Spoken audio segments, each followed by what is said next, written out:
بسم اللہ الرحمن الرحیم۔ پروگرام کا آغاز کرتے ہیں رب ذوالجلال کے بابرکت نام سے، جو دلوں کو پید کو خوب جاننے والا ہے۔ آپ کا دوست، آپ کا ہوسٹ ایوب چوہان۔ سب سے پہلے پاکستان۔ ناظرین، آج جو عنوان ہے ہمارا وہ ہے سائفر، کیونکہ سائفر کا آج کل بہت چرچا چلا ہوا ہے، اور سائفر میں دن رات پیشیاں بھی ہو رہی ہیں اور دن رات سماعتیں بھی ہو رہی ہیں، اور کئی جج صاحب نے کہا تھا کہ اس کو اوپن کریں، کئیوں نے کہا کہ وہ جیل کے اندر ہی ٹرائل ہوگا۔ جتنا سپیڈی ٹرائل ہو رہا ہے وہ آپ کو بھی پتہ ہے، اور تمام نیشنل چینل پہ اس کا ذکر بھی کیا جا رہا ہے کہ آخر یہ سائفر ہے کیا، اس کے مقاصد کیا ہے، اس کو اتنی سپیڈی چلانے کا مقصد کیا ہے، کس چیز کو نشانہ بنانا ہے، کیا مقاصد حاصل کرنے ہیں، اس کے پیچھے کون ہے، کرنے والا کون ہے، کروانے والا کون ہے، یہ ساری ایک بحث بنی ہوئی ہے۔ اور آپ کو پتہ ہے کہ حامد میرزا نے اپنی کتاب میں لکھا بھی سائفر دو ہی آئے تھے۔ ایک پہلے آیا تھا جو بھٹو صاحب کے زمانے میں آیا تھا، جس کی انہوں نے وہ سزا بھگت لی ہے، ان کو سزائے موت دی گئی ہے، پھانسی پہ چڑھا دیا گیا۔ اب دوسرا سائفر جو ہے وہ عمران خان کے لیے ہے، اور آج جو 10 سال قید بھی ہوگی، 10 سال جیل میں، جس کے 25 کروڑ عوام، یعنی جس کے فالوور ہیں، جس کو چاہنے والے ہیں، اور اس کا آپ کو پتہ ہے عوام میں کتنا غم و غصہ پائے جاتے ہیں۔ یعنی ہم اسلامی مملکت ہیں، مسلمان ہیں، یعنی دنیا کے ہر ممالک کے لوگ انصاف کرتے ہیں، وہ چاہے کافر ہے، چاہے یہودی ہے، چاہے عیسائی ہے، تو لوگ اس کی داد دیتے ہیں، جبکہ ہماری داد دینی چاہیے کہ مسلمانوں کی، کہ مسلمانوں کا انصاف پہ پہلا نمبر ہے، لیکن ہم تو 142 پہ 43 پہ جا رہے ہیں۔ یعنی پاکستان کے پاپولر لیڈروں کو سزائے موت کے تختے پہ چڑھائیں گے؟ کیا یہی ہمارا انصاف ہے؟ یہی ہمارا ملک ہے؟ مطلب کیسے ہم مسلمان ہیں؟ کس طرح ہم ایٹمی طاقت ملک بنے ہوئے ہیں کہ مطلب کسی کی خواہش کی خاطر، مطلب سائفر ہے کیا؟ یعنی ایک آدمی جب اس نے جلسوں میں یہ کہا کہ ابھی یہ مجھے امریکہ جو کہتا ہے اس کی حکومت گرا دو ورنہ تو اس میں کون سی ایسا مسئلہ آ گیا کہ جس میں اتنی سپیڈی ٹرائل ہو رہا ہے کہ اس بندوں کو اب تختے دار پہ لٹکانے کے لیے تیار ہو گئے؟ اس نے کون سی ایسی بات کر دی؟ اس میں کون سا ایسا پاکستان کا جو یعنی ایسا کوئی پاکستان کا جو نیوکلیر پروگرام کسی کے سامنے رکھ دیا، کسی کو وزٹ کروا دیا، کسی کو دکھا دیا، کسی کو کاپیاں بھیج دیں؟ بات تو چھوٹی سی تھی، اس سے بڑی بڑی باتیں ہوتی رہیں آج تک۔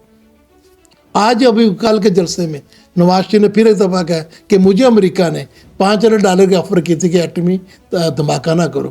اس سے پہلے آن دی فلور اپنا خواجہ صاحب کہتے، شہباز شریف کہتے، مریم، یعنی سارے لوگ کہہ چکے ہیں، سب لوگ یہ بار بار یہ کہہ چکے ہیں کہ وہ ہمیں آفر ہوئی ہے۔ تو وہ تو سائفر سے وہ اس سے بھی زیادہ خطرناک کام تھا کہ یعنی یہ ایک امریکہ کی اگر یہ بات اتنی مختصر بات، یعنی جس کو ڈیمارش بھی کیا گیا کہ جی وہ ہماری تیسری حکومت اٹھنے کے لیے ہے، تو وہ اپنے ایک الیکٹڈ جو وزیر اعظم وہ اپنی عوام کو یہ بھی نہیں بتا سکتا کہ مجھے کچھ طاقتیں جو ہے، ہم مسلمان ہیں اور مسلم یہودی طاقتیں ہمیں اس طرح کی دھمکیاں لگا رہی ہیں، تو اس کا حق ہے نا اپنی عوام کو اعتماد ہے، کیونکہ عوام سے الیکٹ ہو گیا ہے۔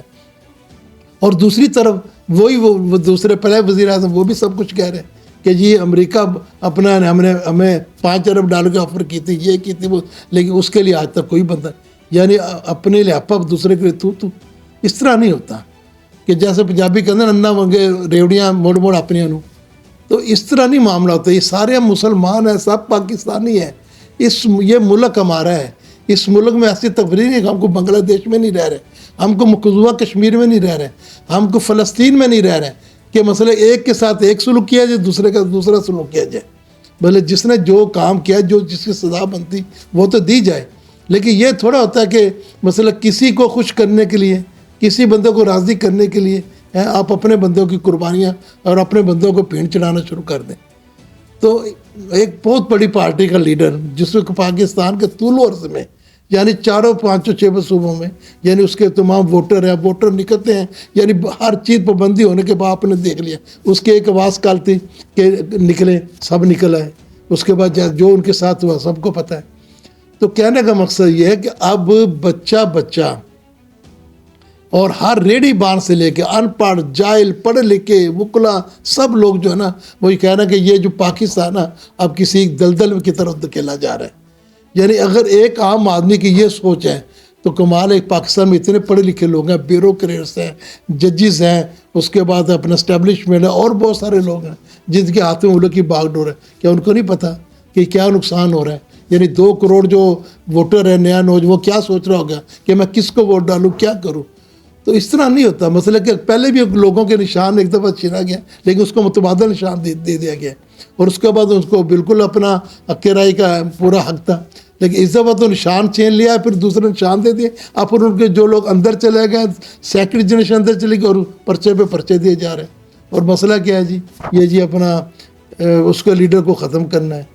تو بھائی اس طرح نہ کریں. یہ ہمارا ملک ہے ہمیں اپنے ملک کے ساتھ چلنا ہے اور اپنی عوام کے ساتھ چلنا ہے. کیوں عوام اور اداروں کے درمیان اب دن بدن ہم معاشرے میں رہتے ہیں چاہے بڑے لوگ تو نیچے نہ جاتے طبقے میں ہم معاشرے میں رہتے ہیں سارے دن گھومتے پھرتے ہیں اور ایک ایک فرد سے بات ہوتی ہے. اب لوگ اداروں اور لوگوں کے درمیان بہت خلیج بڑھتی جا رہی ہے.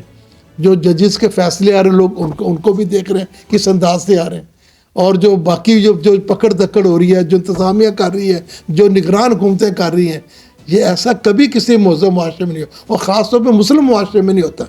اور پھر تو ہمیں مسلمان کہلانے کے قابل بھی ہم نہیں ہیں کہ اگر ہم نے یہی بچیوں کو عورتوں کو ان کو پکڑنا یا جو ہم نے یہ کام شروع کیے ہوئے. تو بھائی فیصلہ جو ہے نا ہم سب نے کرنا ہے اور آپ نے کرنا ہے اور مل کے کرنا ہے. اور کرنا کس کے لیے؟ صرف پاکستان کے لیے. اگر پاکستان ہے تو ہم سب ہیں. اگر پاکستان نہیں ہے تو نہ کسی کے پاس کوئی جج ہوگا نہ کوئی بیوروکریٹس ہوگا نہ کوئی اسٹیبلشمنٹ کوئی بندہ بھی نہیں ہوگا. تو اس لیے اپنے ملک کی ہم خیر کریں اور اپنے ملک کے لیے سوچیں. اور اب فیصلہ جو نا عوام کے ہاتھ سے نکل کے بڑے حکمرانوں کے ہاتھ میں چلا گیا. اب انہوں نے فیصلہ کرنا ہے کہ اس ملک کو کس ڈائریکشن پہ لے کے جانا ہے. انشاءاللہ اگلے پروگرام کے ساتھ پھر حاضر ہوں گے. اجازت دیجیے اپنے میزبان کو. اللہ حافظ.